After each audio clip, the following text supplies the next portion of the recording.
Hey guys, কি খবৰ আপোনালোকৰ? ৰাকেশ শৰ্মাই ঘৰলৈ আহিল নতুন কন্যা সন্তান। তেওঁলোকৰ সম্পূৰ্ণ বছৰৰ বিবাহ বাৰ্ষিকীৰ পাছতে তেওঁলোকৰ জীৱনলৈ এগৰাকী কন্যা সন্তান। কন্যা সন্তানটিৰ নাম হ'ল নাইছা নাজলী।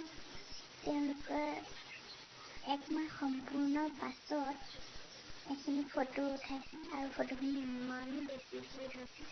আপোনালোকেও চাওক আৰু লাইক, কমেণ্ট, শ্বেয়াৰ, ছাবস্ক্ৰাইব কৰিবলৈ নাপাহৰিব।